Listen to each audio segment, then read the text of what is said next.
Ahí está, estamos grabando, ya podemos dar inicio. La doctora Luciana Cornejo va a dar la clase y por supuesto yo me quedo acá atrás apoyando.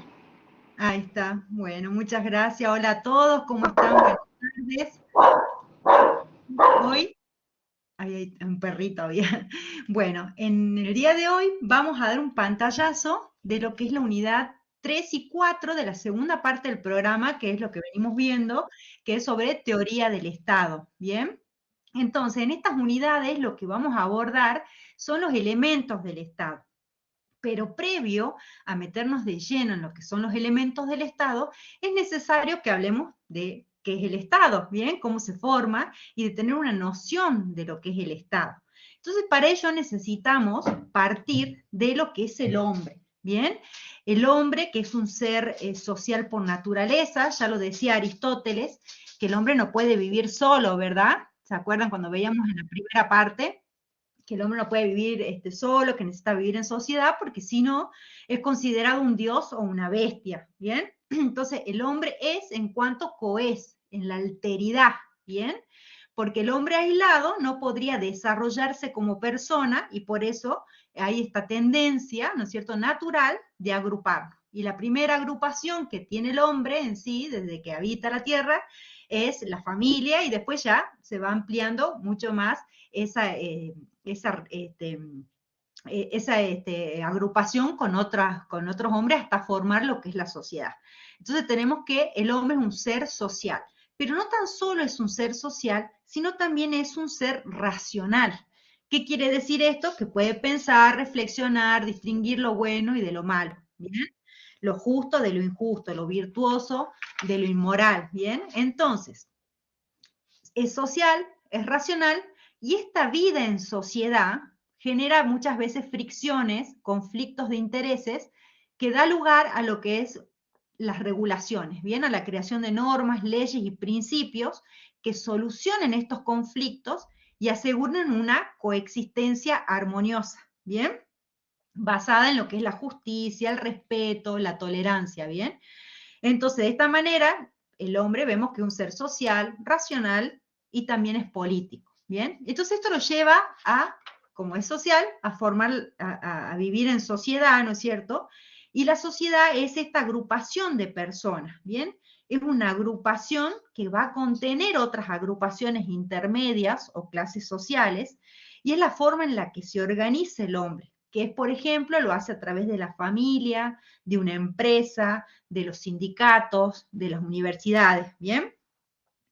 Es natural en su constitución la sociedad, ¿bien? Es un movimiento moralmente obligatorio. O sea, el hombre realmente para poderse desarrollar necesita relacionarse con otros y no va a surgir de la voluntad libre del hombre. Por lo tanto, podemos decir entonces que la sociedad es previa al Estado, ¿bien? Entonces, habiendo hecho esta aclaración, vamos a ver qué es el Estado. El Estado, vamos a ver de que no siempre fue como lo conocemos hoy en día. Ya conforme a todo lo que fuimos estudiando, ya vimos que en Grecia se conocía el Estado como la polis, bien, en Roma como la civitas o la cosa pública. Cuando fuimos estudiando el feudalismo, hablábamos del land, que todo giraba en torno al territorio, ¿se acuerdan de los señores feudales? En Italia, en el siglo XV, lo vemos como lo Stato, ¿bien? Ya se empieza a institucionalizar el Estado. Entonces ahí vemos que a lo largo de todo lo que venimos estudiando, todas las transformaciones que fue teniendo el Estado hasta lo que conocemos actualmente como Estado, ¿bien? Dando un concepto de Estado de manera que abarque también sus elementos, que es lo que vamos a ver a través de la unidad 3 y 4, podemos decir que el Estado es la perfecta organización jurídico-política de la población dentro de un territorio que procura al bien común. Bien, y ahora, al desmenuzar sus elementos, vamos a entender mucho mejor en sí lo que es el concepto de Estado y qué implica el Estado. Bien, pero era necesario, por una cuestión metodológica, empezar hablando del hombre, de la sociedad y finalmente del Estado para poder analizar sus elementos. Si no íbamos a analizar los elementos sin saber de dónde vienen, ¿verdad? Así que bueno, avancemos entonces. Ahora sí. Entonces, dentro de estas unidades, como les decía, vamos a ver los que son los elementos, entre ellos el territorio, la población, el poder y el gobierno. Vamos a empezar con la población, ¿bien? Cuando hablamos de población, hacemos referencia al elemento esencial del Estado. ¿Por qué? Porque sin hombres no hay Estado, ¿bien? Entonces la población va a implicar el conjunto de personas que habitan dentro del territorio de un Estado, ¿bien? Es el conjunto de personas que conforman la sociedad. Y es decir, que es una agrupación que es coherente, que es solidaria, ¿bien? Pero cuando hablamos de población, ustedes van a ver, yo digo conjunto de personas porque es amplio, es genérico, en el sentido de que va a estar integrada no tan solo por los nacionales, sino también por los extranjeros, ¿bien? Recordemos que los nacionales son aquellos que van a tener derechos y obligaciones civiles y políticas dentro de un Estado, en cambio los extranjeros son los que tienen derechos y obligaciones civiles, ¿bien? Por ejemplo, no pueden votar salvo que estén nacionalizados, ¿bien? Entonces, la población va a integrar todos los hombres que se encuentren dentro del territorio del Estado, ¿bien? Es el elemento humano, ¿bien? Entonces, si bien el hombre es la unidad primaria de la convivencia, hay que ubicar dentro del elemento humano también a otras asociaciones e instituciones que son menores, pero que también están conformadas por el hombre y que también tienen fines parciales hacia el bien común. Bien, como yo ya les había dicho primero cuando hablaba de que el hombre es un ser social y hablaba que también forman estas sociedades intermedias, ¿no es cierto?, o agrupaciones intermedias, como son las universidades, las asociaciones religiosas o civiles, los sindicatos, ¿bien? Entonces, dentro de este elemento humano también hay agrupaciones, subagrupaciones dentro de la sociedad, ¿bien? Acá vamos a empezar a ver, que lo vamos a ver también a lo largo del resto de los elementos, distinciones con otros conceptos que parecen similares, pero en realidad cuando los vamos a analizar, nos vamos a dar cuenta que no, que siempre hay una diferencia. ¿Bien? Entonces, dijimos que población, entonces es el elemento humano que es algo genérico porque representa todas las personas que están dentro de una sociedad.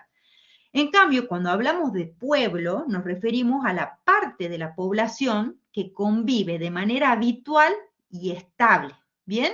Quiere decir que es la población que está con permanencia, que adquiere un estilo de vida común en la convivencia, ¿bien? Está de manera estable, ¿bien? Habitual. Ese es el pueblo. Es la parte de la población que convive de manera habitual, estable, ¿bien?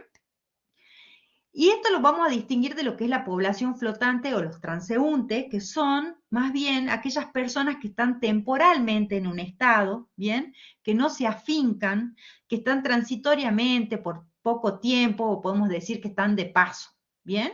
Y finalmente lo vamos a deslindar con ciudadanos, que en realidad acá los ciudadanos ya son miembros, se considera ciudadanos aquellos que son miembros de un Estado y que tienen derechos y obligaciones, ¿bien?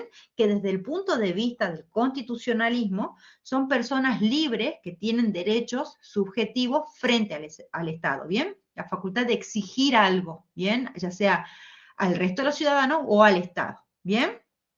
Ahora, cuando hablamos de la población, también vamos a hacer referencia a lo que es la cantidad, la calidad y la densidad de la población, ¿bien? Vamos a la cantidad. Cuando hablamos de cantidad, acá hacemos referencia al número de habitantes que residen en el territorio de un estado, ¿bien? Cantidad, número de habitantes, ¿bien? En la antigüedad, los pensadores, por ejemplo, los griegos o Rousseau, por ejemplo, idealizaban al Estado y decía, bueno, lo mejor es un Estado con poca población porque así es mucho más fácil de manejar y de lograr el bien común y los objetivos del Estado. Ahora, actualmente, ¿no es cierto?, ya vemos que en los estados modernos se suelen tener grandes poblaciones, ¿bien? Entonces eso va variando. Acá vamos a ver, por ejemplo, para la demografía, que la demografía está centrada en el estudio estadístico de las poblaciones humanas, habla de que la población es un conjunto renovado en el que constantemente hay movimiento. ¿Por qué? Porque entran nuevos individuos, como es cuando nacen personas o por inmigración, y salen otros individuos cuando es, por ejemplo, por muerte o por emigración, ¿bien? Y esto se mide a través de censos. De hecho, en nuestro país, cada 10 años, ustedes sabrán, que se hacen los censos donde se mide la densidad, es decir, la cantidad de población que tenemos en Argentina. Bien, pero existe lo que es la política demográfica, donde los estados, cuando tienen poca población, ¿qué hacen? Fomentan el crecimiento de la población mediante la natalidad, fomentando eso, la natalidad o la inmigración, y aquellos estados que son superpoblados tratan de controlar la natalidad o buscar expandirse, ¿bien? En cuanto al territorio para que la población se mueva y se distribuya de mejor forma. Entonces esto es importante porque la cantidad de población va a influir en lo que es la capacidad del Estado para generar recursos, para mantener su ejército, para desarrollar políticas públicas, ¿bien? O para planificar la marcha del Estado para el cumplimiento de sus objetivos, ¿bien? Buenísimo. Ahora, hay teorías demográficas, ¿no es cierto?, que pretenden explicar mediante ciertos patrones cómo crece la población. Entonces, así, por ejemplo, tenemos lo que es el malthusianismo, ¿no es cierto?, que esta es una teoría desarrollada por un economista británico que es Thomas Malthus, que él dice que la población humana crece más rápido y los recursos disponibles para sostenerla no, crecen de manera más continua, lo que llevaría a una crisis grave. O sea, ¿qué quiere decir? Que la población crece duplicándose cada cierto tiempo, ¿bien? Crece más la población. En cambio, los recursos, como los alimentos, por ejemplo, aumentan de una manera más fija a comparación de la población. Entonces, ese desajuste provoca que con el tiempo no haya suficientes recursos para alimentar a todas las personas, ¿bien? Entonces, Malthus cree que si no hay factores que frenen ese crecimiento de la población en relación a los recursos, que sería, por ejemplo, modos de frenar el crecimiento de la población, las guerras, o, por ejemplo, una pandemia, por ejemplo, enfermedades, como fue la pandemia, por ejemplo, que hace de que se frene el crecimiento de la población. Esto llevaría a lo que se denomina una catástrofe malthusiana. ¿Por qué? Porque va a crecer muchísimo la población y como los recursos no crecen de la misma manera, entonces obviamente no habría después forma de alimentar a esa población que va creciendo. ¿Bien? Perdón, mi perro. Bien. Después tenemos lo que es la teoría de la transición demográfica, que esta teoría explica cómo cambian la tasa de natalidad y mortalidad de una población a lo largo del tiempo, pero lo que tiene en cuenta esta primera transición, esta primera teoría de la transición, hace como una comparación lo que pasa durante y después de la revolución industrial, ¿bien?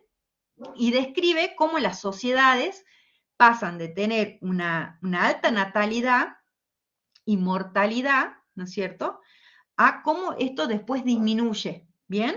Entonces dice, bueno, después de lo que ocurre con la revolución industrial, hay una disminución de la mortalidad. ¿Por qué? Porque mejoran las condiciones de vida, entonces la gente empieza a vivir más tiempo y a la vez hay una disminución de la natalidad. ¿Por qué? Porque las familias necesitan tener menos hijos y a la vez empieza a haber un aumento de lo que es la educación de las mujeres, que al educarse y a priorizar su crecimiento profesional, empiezan a postergar la maternidad, ¿bien? Después de esta primera teoría de la transición demográfica, viene una segunda teoría de la transición demográfica, que en esta segunda se enfoca más que nada en las nuevas formas de vida familiar y los cambios en los patrones de las relaciones y las uniones. Entonces dice, bueno, esto va a variar, ¿no es cierto?, la disminución de la natalidad o el aumento de la natalidad, o como a su vez la disminución de la mortalidad de las personas, en que hay un incremento de la soltería, empieza a haber un retraso en las uniones matrimoniales, hay mucha postergación en tener el primer hijo, por ejemplo. Entonces, todo eso hace de que empiecen a nacer menos personas, ¿bien? Entonces, eso incide en la cantidad de la población. Y finalmente hay las teorías culturales que sostienen cómo los ámbitos en el desarrollo cultural y educativo influyen en la reducción de la natalidad. Entonces dice, bueno, hay una mayor previsibilidad, perdón, una mayor previsión. ¿Qué quiere decir esto?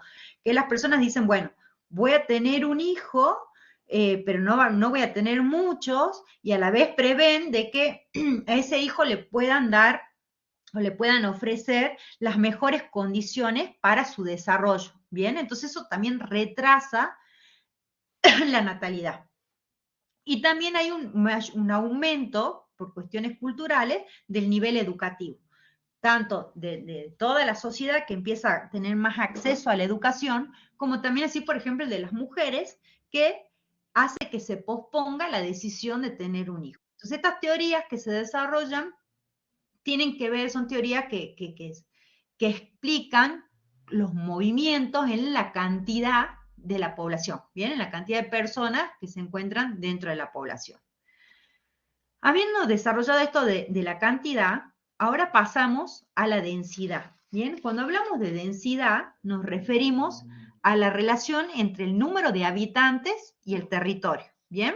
Es decir, el número de habitantes por unidad de superficie que por lo general se mide por kilómetros cuadrados, ¿bien? Entonces, cuando hablamos de alta densidad, ahí podemos estar hablando de que estamos ante una gran urbanización o una población muy desarrollada, ¿bien? Eso hace la densidad, entonces la cantidad de número de habitantes que tenemos por territorio. Y la baja densidad puede señalar hacia lo que hace a áreas rurales o subdesarrolladas, ¿bien? Hay poca cantidad de gente en un determinado territorio. Entonces la densidad va a resultar ser un dato de gran importancia para los estados porque va a permitir la planificación en numerosos aspectos, como es, por ejemplo, en cuestiones sanitarias, asistenciales, educativos, electorales, políticos, administrativos y fiscal. Bien, entonces dependiendo de la cantidad de población que yo voy a tener en un determinado territorio, va a permitir hacer este tipo de planificaciones en cuanto a diversos aspectos, porque se imaginan que no es lo mismo, por ejemplo, decir, voy a hacer un hospital y lo voy a hacer en una zona donde hay, no sé, 2 habitantes, en una que hay mucha mayor cantidad de población y donde va a ser mucho más necesario, por ejemplo, que se construya un hospital. ¿Bien? Habiendo dicho esto, pasamos a lo que es la calidad. Cuando hablamos de calidad, acá refiere a aquellos indicadores que van a reflejar el bienestar y la calidad de vida de la población. Bien, entonces uno dice, acá en este estado, ¿no es cierto?, hay una buena calidad de vida porque hay seguridad jurídica, hay garantías, se respetan los derechos, las personas son más felices, ¿bien? De acuerdo a ciertos indicadores y mediciones que se realizan, ¿bien? Entonces, así, por ejemplo, si uno se focaliza en el tema de educación, se va a ver, por ejemplo, cuál es el nivel de alfabetización, el acceso a la educación y la calidad de las instituciones educativas de un Estado. En cuanto a la salud, por ejemplo, se va a ver la esperanza de vida, la mortalidad infantil, el acceso a servicios de salud. Cuando vemos participación política, vamos a ver, se va a medir lo que es el nivel de la democracia, de la participación de los ciudadanos en las elecciones, cuáles son las libertades civiles, también así como les decía recién, la seguridad jurídica con la que cuenta el país, el Estado, perdón, las garantías con las que cuentan sus ciudadanos, y eso va a hacer que se determine la calidad, ¿no es cierto?, es decir, el bienestar y la calidad de vida de esa población. ¿Bien? ¿Vamos bien hasta acá? Perdón que yo...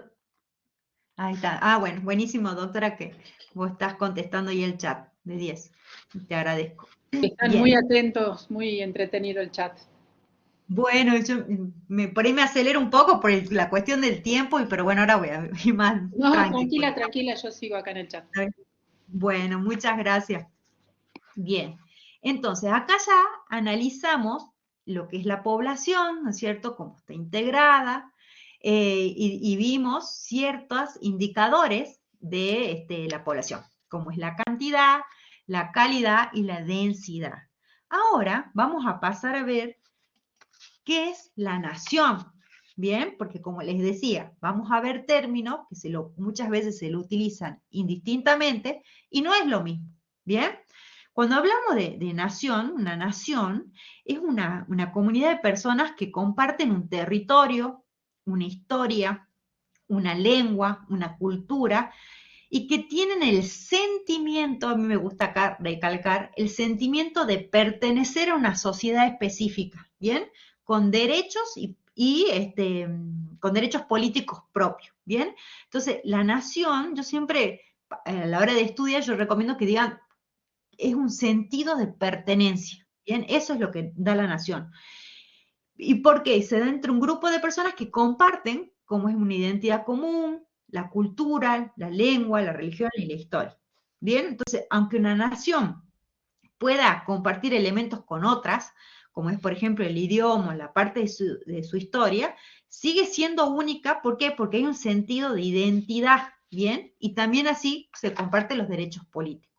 Entonces, como yo les digo, hay una identidad común. Por ejemplo, en el ámbito de la cultura hay un conjunto de creencias, costumbres, artes, tradiciones, ¿bien? Que el grupo lo considera como suyo. Por ejemplo, en la lengua, el idioma es uno de los elementos más fuertes de la identidad nacional. En cuanto, por ejemplo, a la religión también, compartir la misma fe, las tradiciones religiosas puede ser un factor unificador. La historia, ¿no es cierto? Tener un pasado compartido, ¿bien? Que incluye eventos históricos, héroes nacionales o mitos fundacionales, es lo que nos da también un sentido de pertenencia, que pertenezco a la nación argentina, ¿bien? Por ejemplo. También las tradiciones, como son las prácticas o celebraciones comunes, que van a reforzar la cohesión social y ese sentido de pertenencia. Siguiendo la línea que veníamos haciendo, ya estamos en el momento de poder distinguir entonces lo que ya venimos viendo. Por un lado, que es población, pueblo y ahora nación, ¿bien? Población, como yo ya les decía, era el conjunto genérico de personas, ¿bien? Genérico, es algo genérico, no específico, que habita en un estado y como podemos ver es un concepto amplio, ¿bien? Y no específico. En cambio, el pueblo, ¿no es cierto?, ya es un poquito más, ¿no?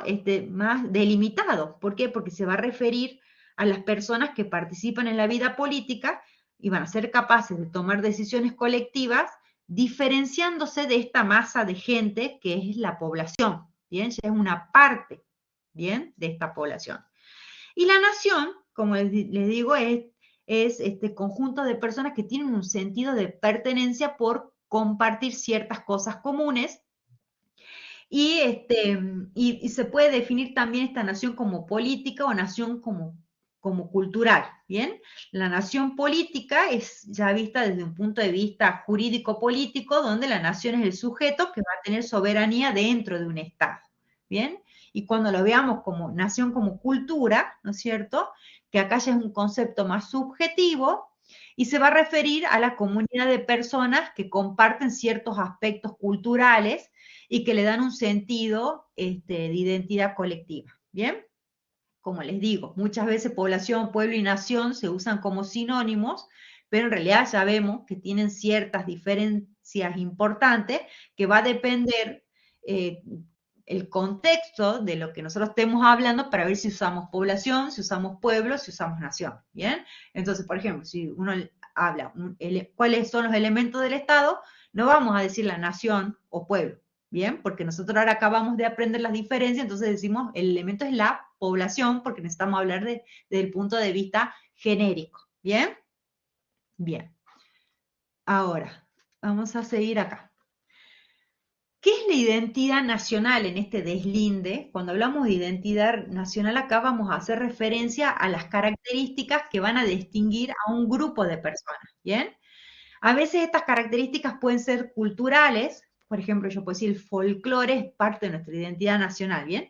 Pero no tan solo las cosas comunes hacen a la identidad nacional de un Estado, sino a veces, muchas veces, se basa en lo que el grupo rechaza, ¿bien? No tan solo en lo que te une, o sea, no tan solo en las cosas comunes, sino también en las cosas comunes que el grupo rechaza, ¿bien? No necesariamente tienen que ser aspectos positivos. Con respecto a la nacionalidad puede ser sinónimo de nación, pero también se usa para referirse a una noción que no tiene, a una nación que no tiene estado propio o a la pertenencia individual a una nación, ¿bien? Y también se usa comúnmente como sinónimo de ciudadanía a nacionalidad, pero con un sentido más técnico, porque la ciudadanía se refiere más bien a la pertenencia a un Estado, ¿bien? Y siguiendo con este deslinde de conceptos, tenemos lo que es el nacionalismo, que el nacionalismo ya es un movimiento político y cultural, ¿bien? Que defiende las características propias de una nación y existen distintos tipos de nacionalismo. Hay algunos que son unificadores, que buscan unificar territorios, otros que son emancipadores, que buscan separar territorios que no se sienten como propios, y finalmente hay nacionalismo homogeneizador, que es promovido por un Estado existente para intentar unificar o homogeneizar su población bajo una identidad nacional común. ¿Bien? Entonces, los puntos positivos de esto es fortalecer la unidad y la identidad nacional y promover el desarrollo cultural y político. Y como punto negativo a lo que hace el nacionalismo, es que puede llevar muchas veces a lo que es el chauvismo, por las dudas, si alguien no sabe la palabra, no es chavismo, ¿no? Chauvismo, a la xenofobia y a conflictos separatistas. Chauvismo, para que aprendamos una palabra nueva todos juntos, es la actitud, ¿no es cierto?, que se caracteriza por una exaltación desmedida de lo nacional frente a lo extranjero, ¿bien? Así que bueno, ahí también vamos aprendiendo palabras nuevas, pero por eso quería aclarar, porque a veces se confunden con chavismo y no es lo mismo. Bien, conclusión. La población y la nación, que es lo que acabamos de ver, son conceptos que están interrelacionados, como vimos, ¿bien? Pero distintos que forman la base de cualquier Estado. Ahora, mientras que la población, ¿no?, se refiere al conjunto de habitantes de un territorio, la nación se centra en lo que es la identidad común, ¿bien? En ese sentido de pertenencia, ¿bien? Y en los factores que unen a las personas, pero, sin embargo, todos estos elementos son cruciales para la estabilidad y el desarrollo o la cohesión del Estado, ¿bien? Muy bien, entonces ya, como ven, de la unidad 3, acabamos de analizar el punto 1 y ahora pasamos al siguiente elemento, que es el territorio, ¿bien? El territorio podemos decir que es otro de los elementos fundamentales, ¿no es cierto? Y es el espacio geográfico, ¿bien?, donde se asienta esta población, ¿bien? El espacio físico donde el Estado ejerce su soberanía y va a comprender varias dimensiones. Tenemos lo que es el suelo, el subsuelo, el espacio aéreo y las aguas territoriales. Todo eso comprende el territorio. Ahora vamos a ver uno por uno, abuelo de pájaro, porque esto yo creo que ya lo vieron cuando estudian geografía, así que no es algo que merezca demasiado desarrollo. Pero bueno, cuando hablamos del suelo, nos referimos específicamente a este ámbito geográfico sobre el que se extiende la soberanía, bien, del Estado, donde se asienta la población, bien, es el espacio físico o material del Estado, donde se asienta la población, y a la vez donde el Estado va a ejercer el poder, bien. Entonces, acá lo que le sirve el suelo al Estado es un instrumento para poder realizar sus funciones y el cumplimiento de sus fines, y está compuesto por áreas urbanas y también por áreas rurales, ¿bien? Y también así comprende la infraestructura, es decir, todo aquello que está adherido al suelo, ¿bien? Entonces va a comprender las ciudades, los pueblos, los campos, las áreas desarrolladas, las edificaciones, las carreteras. Después tenemos lo que es el subsuelo, es decir, lo que está por abajo del suelo, ¿bien? Es la capa de tierra y roca que se encuentra por debajo del suelo, que va a estar compuesto por recursos naturales, porque contiene minerales, petróleo, gas natural, ¿bien?, piedras preciosas, recursos valiosos que pueden ser explotados económicamente por el Estado. Y los estados van a tener derechos exclusivos para explorar y explotar los recursos del subsuelo dentro de lo que son sus fronteras. El territorio también está comprendido por lo que es el espacio aéreo, que es la porción de la atmósfera que se encuentra sobre el territorio terrestre y marítimo de un estado, ¿bien? Donde los estados van a ejercer el control sobre ese espacio aéreo para regular el tráfico tanto aéreo, civil como militar. El espacio aéreo también va a estar protegido por la soberanía del Estado y no va a poder ser utilizado por aeronaves extranjeras sin autorización, ¿bien? Y acá yo hago mención, acá la Convención de Chicago de 1944, que regula los derechos de sobrevuelo y las rutas en áreas internacionales, ¿bien? Como por ejemplo, un avión extranjero va a poder conectar con el espacio aéreo de otro estado, ¿bien? Ahora, regula todo lo que es el espacio aéreo internacional. Después tenemos lo que son las aguas territoriales dentro de lo que es el territorio, que son las que se extienden hasta 12 millas náuticas desde la línea de base costera de un estado. Y va a comprender también lo que son las zonas adyacentes, que tenemos lo que es la zona contigua, que son hasta 24 millas náuticas, donde el Estado puede ejercer el control para prevenir infracciones, bien a lo que hacen a sus leyes aduaneras, fiscales, de inmigración o sanitaria. Después vamos a tener lo que es la zona económica exclusiva, que son hasta 200 millas náuticas, donde el Estado va a tener derechos exclusivos para la explotación y gestión de sus recursos marinos. Y luego la plataforma continental, que es la extensión del suelo marino, ¿bien? Más allá de la zona económica exclusiva, hasta el borde de la plataforma continental, ¿bien? Donde el Estado tiene derechos sobre recursos minerales y no vivos. Me faltó agregar acá seguramente, en Google ustedes pueden encontrar, ponen las aguas territoriales y seguramente ahí creo que con dibujo les va a resultar mucho más gráfico para poder incorporar lo que son las aguas territoriales si es que no se acuerdan de haberlo visto con anterioridad. Bien, para el año que viene incluyo un dibujo, porque si no así dicho, capaz que no se lo pueden representar. Así que bueno, ahí recomiendo que busquen en Google Imagen cómo están delimitadas las aguas territoriales y las zonas adyacentes. Bien, dentro del territorio también tenemos los que son los recursos naturales, bien, tenemos los renovables y los no renovables, los renovables el agua, bosque, recursos pesqueros, los no renovables son aquellos que utilizados no se vuelven a generar de nuevo, como los minerales, los combustibles fósiles, bien, las piedras. Ahora, ¿cuál es la importancia de todo esto? Primero del territorio, que el territorio es esencial para la seguridad y la defensa del Estado, ¿bien?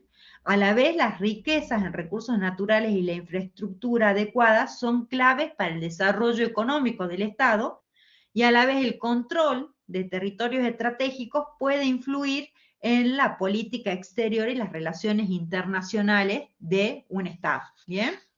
Esto sería, ¿ven? Hacia la defensa nacional, al desarrollo económico y a las relaciones internacionales. Ahora, sobre el territorio se han desarrollado algunas teorías sobre el papel que cumple el territorio para el Estado. Entonces, algunos dicen, bueno, han desarrollado la teoría del territorio sujeto, ¿no? Entonces, en este sentido, dice, bueno, el territorio es un elemento esencial del Estado y es casi como si fuera la personalidad del Estado, ¿bien? ¿Por qué? Porque hay una idea de que sin territorio el Estado no podría manifestar su voluntad soberana ni existir como tal. Entonces ahí, en esta teoría, se asocia el territorio con el sujeto porque el Estado va a necesitar un lugar físico donde pueda ejercer su poder y expresar su soberanía, ¿bien? Después otra teoría es que relacionan el territorio con el objeto y dice, en esta teoría el territorio es visto acá como una propiedad del Estado, ¿bien? Como algo que el Estado controla y del que va a tener derechos jurídicos similar a la idea de dominio o de propiedad, ¿bien? Lo toma como propiedad del territorio. Entonces el Estado va a ser dueño de su territorio, va a poder administrarlo y regularlo como desee según las leyes que implemente. Y después hay una tercera teoría que lo ve al territorio como límite, entonces acá considera que el territorio es un espacio delimitado dentro del cual el Estado va a poder ejercer su poder soberano. Bien, entonces el territorio va a establecer los límites físicos donde el poder del Estado va a tener validez. Bien, entonces ahí dentro de esos límites que es el territorio va a ejercer su autoridad sobre las personas y sobre las cosas. Bien. Vamos ahora a lo que es la geopolítica. Bien, la geopolítica, que un poco esta unidad, bueno, sobre todo en esta parte, un poco spoilea el trabajo, que es trabajo práctico. La geopolítica acá es una disciplina que estudia cómo los factores geográficos, económicos y estratégicos influyen en el poder y las decisiones políticas del Estado. Bien, por un lado tenemos lo que es la geografía, y acá vemos la geopolítica, o sea, la geografía estático, ¿bien? Se estudia los mares, las montañas, todo. Acá es la geografía vinculada a la política, es algo más dinámico, ¿bien? ¿Por qué? Porque va a tener en cuenta un montón de factores, ¿bien? Va a tener en cuenta, por ejemplo, la dimensión del territorio. Entonces, en el caso de un estado pequeño, va a tener mejores posibilidades de ser gobernado, mientras que un estado mucho más grande ya va a ser más complicado, ¿bien? Por la cantidad de gente, por la cantidad de territorio. También, por ejemplo, otro de los factores puede ser la ubicación. La situación geográfica puede dar lugar a estados que son cerrados, como por ejemplo no tienen salida al mar, u otros estados que están, que su territorio es montañoso, entonces por ahí es de difícil acceso. También a la abundancia o ausencia de recursos naturales, ¿bien? También el clima. Hay territorios en que el clima es totalmente inhóspito y entonces la población es menor, ¿bien?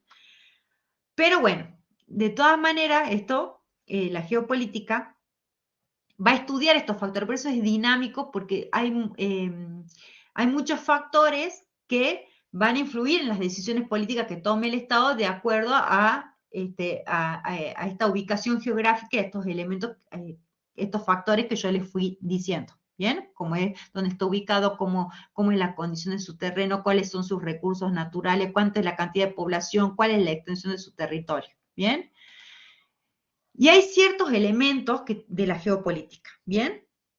Dentro de los elementos está el núcleo vital, se denomina así, que es también en inglés, pero bueno, no me hagan leer por las dudas, no es cosa que pronuncie mal. Y tenemos lo que es el núcleo vital, que es la zona central del Estado, bien, que le da vida generalmente, es donde se ubica la capital, bien, la zona central del Estado. Por ejemplo, en nuestro caso, nuestro núcleo vital estaría dada por la Ciudad Autónoma de Buenos Aires, bien. ¿Por qué? Porque ahí se ubica la capital y se considera esencial para la supervivencia del Estado, y este núcleo vital debe ser protegido. Después viene un espacio intermedio, que sería el otro elemento, que rodea este núcleo vital, y es el área que alimenta al Estado, satisfaciendo sus necesidades básicas, ¿bien? Como recursos naturales y la producción.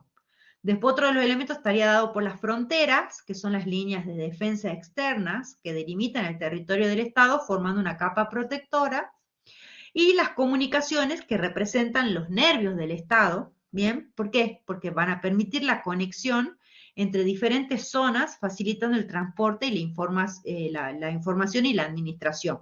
¿Bien? Entonces, estos serían los elementos de la geopolítica. Ahora, ¿qué pasó? En el pasado, la geopolítica fue utilizada de manera polémica. ¿Por qué? Porque tenemos, por ejemplo, el caso de la teoría del espacio vital del Tercer Reich en Alemania, que justificaba la expansión territorial a través del poder bélico, ¿bien? Pero a pesar de estos abusos, la geopolítica fue dejando un importante como legado metodológico, influyendo en cómo los estados van planificando su defensa y su desarrollo. Uno de los triunfos que tiene la geopolítica moderna es la creación de regiones, como es la Unión Europea, por ejemplo, o en nuestro caso el Mercosur, ya que estas regiones son una unión de varios estados-nación, ¿bien? Que se unen, ¿no es cierto?, para cumplir ciertos fines comunes, sobre todo en lo que es las áreas de defensa, como también así en cuestiones económicas. Entonces, si bien los estados se unen para lograr determinados fines, estos estados no pierden su soberanía, ¿bien? La integración solamente va a permitir una mayor cooperación, una estabilidad, sin perder su identidad. Y dentro de los fracasos de la geopolítica se menciona lo que es el estadúculo, que son entidades políticas que pretenden ser Estado, pero carecen de las condiciones necesarias para hacerlo, ¿bien? Porque no tienen recursos económicos, no tienen una estructura política sólida, o no hay una motivación cultural o económica que los haga viable como Estados soberanos, ¿bien? Ahora, en la actualidad vemos que la geopolítica fue evolucionando. En un primer momento había como que el mundo estaba dividido en dos. Por un lado se divide, bueno, que en realidad la historia un poco de la humanidad se divide así en dos, que por un lado están los capitalistas y por otro lado el comunismo, ¿bien? Entonces había un mundo bipolar que estaba liderado por Estados Unidos y en su momento por la Unión Soviética, ¿bien? Entonces, en el plano político e ideológico, el bloque que estaba liderado por los Estados Unidos defendía lo que es la democracia, la libertad y la iniciativa privada. En cambio, el bloque liderado por la Unión Soviética defendía lo que es el socialismo y la propiedad estatal de los medios de producción. ¿Bien? Entonces, ¿qué hace?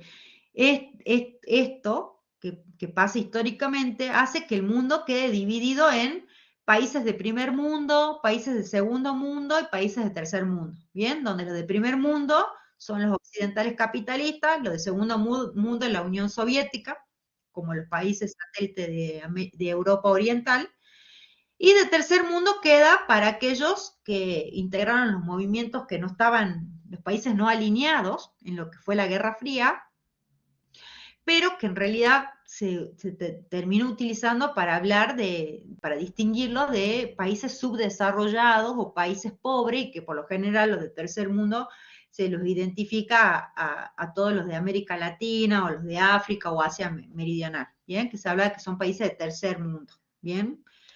Ahora, perdón. De este mundo bipolar ya se pasa, ¿no? Luego a un mundo multipolar que ya es más cerca de la actualidad.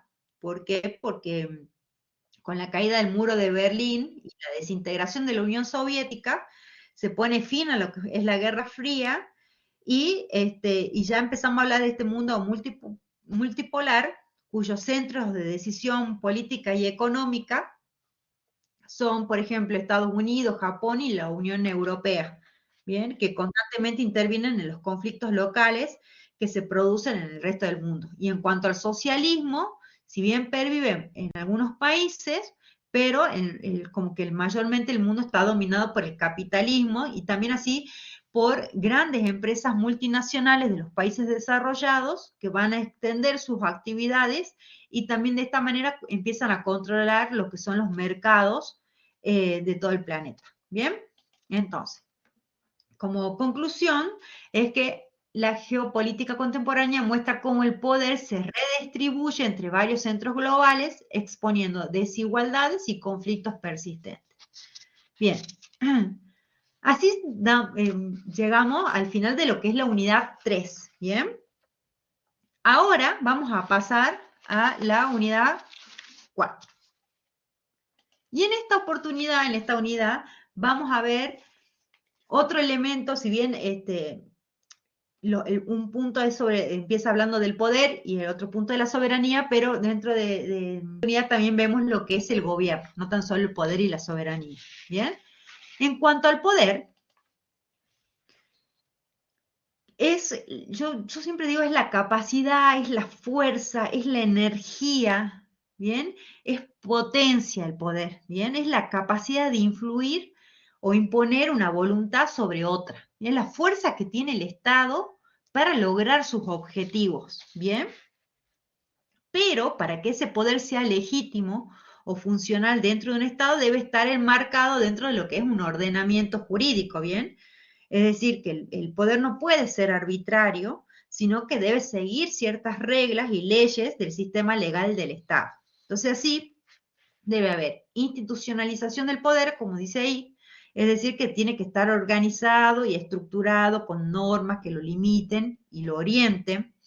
También da lugar a la coacción, es decir, que el poder del Estado va a tener el monopolio legítimo de la fuerza, lo que significa que el Estado solo va a tener derecho a usar de la fuerza para mantener el orden y hacer cumplir las leyes. Y también así la soberanía. ¿Qué es esto? Que es el Estado va a tener autodeterminación y autonomía, ¿bien? Lo que va a implicar que va a poder dictar sus propias leyes sin interferencia externa, ¿bien? Entonces, un Estado soberano e independiente tiene el control de su propio ordenamiento jurídico. Hablando así del poder solito, ¿no? Poder solo, sin hablar del poder político, del poder político estatal, solamente poder así, como está solito, Fay lo define el poder de la siguiente manera. Y él dice que el poder es un fenómeno social, ¿bien? Que surge de la interacción humana. El poder implica una relación de mando y obediencia donde una voluntad domina a otra, pero esta relación siempre tiene un componente de coerción, es decir, que alguien manda y alguien obedece. Así como de consentimiento, que quiere decir que los subordinados aceptan ser obedientes. Bien, entonces acá Fay nos da un concepto de lo que es poder. Bien, hay una relación mando-obediencia, hay coerción y hay un consentimiento por parte de quien va a obedecer. Ahora, si a la palabra poder le agregamos la palabra político, poder político, hacemos referencia específicamente a esta relación de mando-obediencia que ocurre dentro de un grupo, de una comunidad, pero que puede abarcar a la totalidad de la sociedad. Bien, y en este caso su propósito va a ser condicionar o determinar las decisiones o comportamientos, pero ¿de quién? Del gobierno. Bien, entonces, tiene como objetivo acá influir en el consentimiento y las decisiones del gobierno para dirigir a la sociedad hacia ciertos fines que pueden ser materiales, como son, por ejemplo, las cuestiones económicas o de bienestar, como también otros fines que pueden ser ideales, como son los valores, el valor justicia, el valor seguridad, ¿bien? Entonces, son estas relaciones de mando-obediencia dentro de un grupo que busca influir en las decisiones y comportamientos del gobierno. Cuando hablamos de poder político estatal, ¿bien? Ya acá hablamos del poder institucionalizado, ¿bien? Entonces, cuando ya el poder está regulado por normas jurídicas, ¿bien? Entonces, el poder del Estado es diferente al poder que pueden tener los grupos sociales, porque mientras los individuos pueden elegir apartarse de una asociación voluntariamente, por ejemplo, el poder estatal es un poder de dominación donde los ciudadanos no van a poder abstraerse de este poder, ¿bien? Entonces significa que nadie puede escapar de la autoridad del Estado porque su poder se impone sobre los ciudadanos a través de leyes y de una coacción legítima, ¿bien? Ahora, ¿qué caracteriza este poder? ¿Cuál es la característica? Es que el poder no es algo que se posee, ¿bien? Sino que es el resultado de una relación entre quienes mandan y obedecen, pero esta relación no implica fuerza o violencia, ¿bien? Sino creencia, idea y valores para que le otorguen legitimidad. Es decir, yo tengo que estar convencido, ¿no es cierto?, de que cuando el poder ejerza su fuerza, ¿no es cierto?, mande sobre otro, yo estoy convencido de que es lo que corresponde, ¿bien? Tengo la creencia de que tiene que ser así, ¿bien? Entonces eso le da legitimidad al poder, esa es la característica. Hay una creencia, una idea y valores que le otorgan legitimidad a quienes tienen el poder, ¿bien? Pero ¿qué pasa? Yo, como les digo, acá hablo de fuerza, ¿no es cierto?, capacidad, energía que tiene el Estado para cumplir sus objetivos, pero esto es algo que yo no lo puedo tocar. Yo no puedo tocar esta energía del Estado y no puedo decir, ay, mañana viene el Estado a ejercer el poder, porque es algo que no es tangible, ¿bien? No es una persona de existencia física y el poder tampoco, es una potencia. Entonces yo para que eso se convierta en acto, para que eso se materialice, yo voy a necesitar ¿de qué cosa? Del gobierno, ¿bien? Y así llegamos al otro elemento, que el gobierno es la estructura encargada de ejercer el poder político en el Estado, ¿bien? Es el conjunto de instituciones que tienen la responsabilidad de la dirección del Estado y la gestión de los asuntos públicos, ¿bien? Y estas instituciones se van a organizar de diversa manera, ¿no es cierto?, en función de la forma de gobierno que se adopta en cada estado. Entonces, en el sistema republicano, el gobierno se va a componer, por ejemplo, de los tres poderes clásicos, como el ejecutivo, el legislativo y el judicial. ¿Bien? Entonces, ¿cómo está organizada la organización del poder estatal? Acá se va a referir a la estructura y la distribución de las funciones y competencias dentro del Estado, y esta organización debe basarse en principios fundamentales que permitan la separación, control y equilibrio del poder. Cuando nosotros ya sabemos qué es el poder para que pueda ser ejercido necesitamos del gobierno, ¿bien? Y acá viene en juego lo que es la teoría de la división de poder. El poder, como recién vimos, es uno solo, ¿bien? El Estado tiene poder para alcanzar sus fines. Ahora, este poder es uno solo. Sin embargo, como vimos en la primera parte de la materia, a ver si se acuerdan, Montesquieu decía que en el espíritu de las leyes decía, bueno, el que tiene poder tiende a abusar de él. Miren qué frase que se puede utilizar en cualquier momento de la vida, ¿no? Y cuán cierta es. Que muchas veces el que tiene poder abusa. Entonces, para eso, él crea esta teoría de la división de poderes donde dice, bueno, vamos a dividir en poder ejecutivo, legislativo y judicial. ¿Por qué? Porque necesito crear un sistema de frenos y contrapesos donde un poder controle al otro. ¿Bien? Esto pasa el tiempo, ¿no es cierto? Y todavía se sigue hablando de la teoría de división del poder, incluso nosotros si agarramos la Constitución en la segunda parte vamos a ver poder ejecutivo, poder legislativo, poder judicial y hace como entender de que estamos hablando de que el poder se está dividiendo en tres, ¿bien? Y no, no es así, el poder es uno solo, lo que se van a dividir son las funciones, ¿bien? En función ejecutiva, legislativa y judicial, pero por una cuestión histórica se sigue diciendo poder ejecutivo, legislativo y judicial.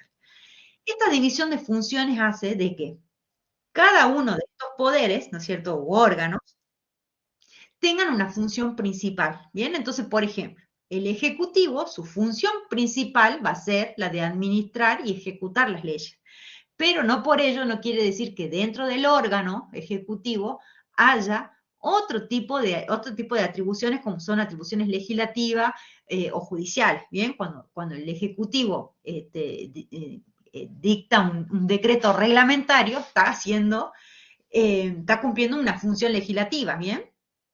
¿Por qué? Porque está reglamentando una ley del Congreso, por ejemplo. Entonces, el Poder Legislativo, por ejemplo, también, su función principal, ¿cuál es? Crear, modificar y derogar leyes, ¿bien? Pero, sin embargo, dentro del órgano, también puede administrar, puede comprar una computadora, ¿bien? O someter a ciertos funcionarios a juicio político, por ejemplo, entonces ahí estaría cumpliendo función judicial. ¿Bien? Entonces, eso hace a lo que es la teoría de la división de poder. Pero ustedes no se olviden, el poder es uno solo, sino que históricamente, a raíz de esta teoría diseñada por Montesquieu, es que se sigue utilizando como división de poderes, pero en realidad el poder es uno, lo que se dividen son los órganos o las funciones. ¿Bien?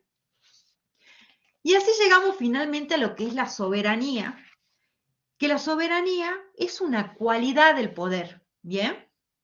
Es una cualidad del poder del Estado que hace referencia a lo supremo o independiente que es el Estado, tanto dentro como fuera de su territorio. ¿Bien? Entonces, como ya ahí dice la soberanía es la cualidad del poder, entonces ya vemos acá que la soberanía se relaciona con uno de los elementos clave del Estado, que es el poder. ¿Bien? Y para que exista soberanía, primero debe haber Estado con un poder soberano, porque no tiene sentido hablar de soberanía antes de que exista un Estado, ¿bien?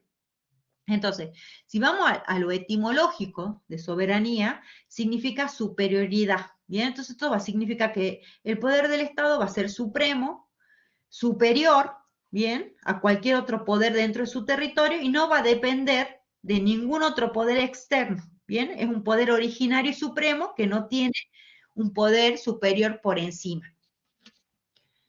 De esta manera, Jean Bodin, porque aunque el concepto de soberanía aparece formalmente en la Edad Moderna, particularmente con lo que fue el filósofo Jean Bodin, su base en sí las vemos en la Edad Media. ¿Se acuerdan cuando vimos la primera parte que veíamos la Edad Media? Este, porque durante este tiempo el pluralismo de poderes, recordemos que teníamos las competencias entre el rey y el papa, que se disputaban ahí quién era más poderoso. Esto generó una disputa de quién tenía el poder, ¿bien? ¿Se acuerdan? Cuando vimos eso en la unidad 3 y 4 de la parte anterior. Bueno, entonces esta lucha por la no dependencia es lo que lleva a la noción de soberanía. Bien, y a medida que se formaron los estados centralizados en la Edad Moderna, el Estado comenzó a concentrar el poder, lo que generó la necesidad de un concepto que describiera más este poder supremo. Bien, ahora, a su vez, Jean Bodin desarrolla límites a la soberanía y dice, no, bueno, tampoco es que el Estado va a ser dentro de su territorio lo que quiera, no, sino que hay ciertos límites como son las leyes divinas, es decir, respetar las leyes divinas o naturales, ¿bien? Tiene que estar al servicio de la soberanía de ellas.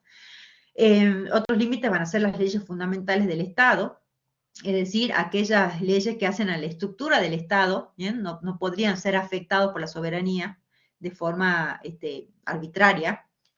Y otro límite también, el derecho al derecho a propiedad, que el soberano tampoco va a poder violar el derecho de propiedad privada, ¿bien? Y romper de esta manera los principios de legalidad, ¿bien?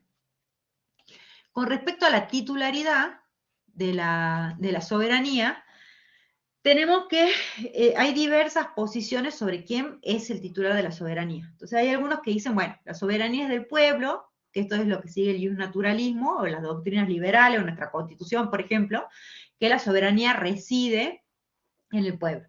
Otra teoría dice que no, que en realidad está en la nación, que esto es lo que sigue el derecho público francés, ¿bien? Que es de la nación y no es de los individuos. Y finalmente está la soberanía del Estado, que según juristas alemanes como Jelinek, que no es Karina Olga, esto para poner chiste sobre el final, que ya deben estar cansados y para que se despierten, bueno, no, no hablo de Karina Jelinek, ¿no? Hablo de un jurista, ¿bien? Que tiene el mismo apellido. Bueno, entonces en este caso la soberanía pertenece al Estado, ¿bien? Que es una entidad en sí misma y no una simple representación de la nación.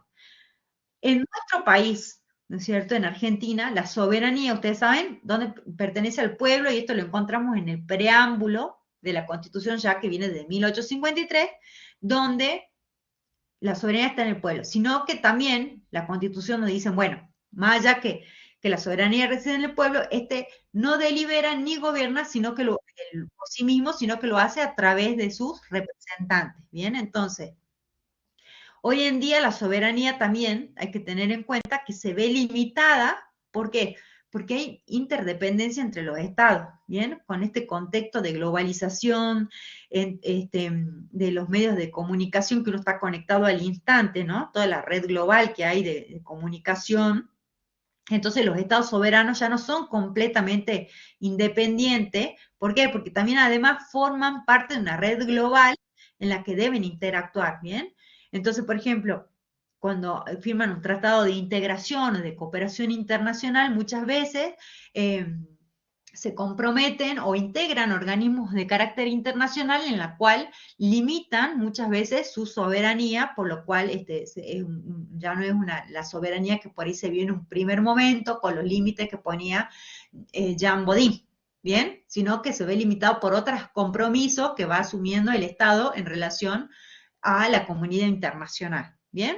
Y bueno, habiendo dicho esto, llegamos al final. Lo pude dar en tiempo y forma, así no los canso. Así que, doctora Montoya. Acá estoy, fantástica la clase. Nos tildamos con Karina Jelinek al último, nos pusimos a hablar de eso, pero la verdad que fue excelente clase. No sé, chicos, a ver Bueno, si ahí tengo el video. Si tienen alguna duda, la verdad que un trabajo espectacular, doctora, porque comprimiste 2 unidades en justo una hora. La verdad, buenísima. si traté de dar un pantallazo y justamente teniendo en cuenta que la vez pasada terminamos medio a las apuradas, traté de dar un pantallazo general para que les sirva a la hora de estudiar. No, fantástico. Acá los chicos piden que subas el material a la plataforma y les recomiendo, ya que dura una hora esta clase, si la quieren escuchar una vez más, porque está muy completa, sigue el módulo de la teoría del Estado y además es el punto de partida para el trabajo práctico de la isla. Así que se los recomiendo. Ahora la doctora va a subir el PowerPoint. Sí. Aparte, escuchando 1 hora pueden resolver el trabajo. Claro, aprovechen ahora para resolverlo. Bueno, dejamos de grabar y bueno.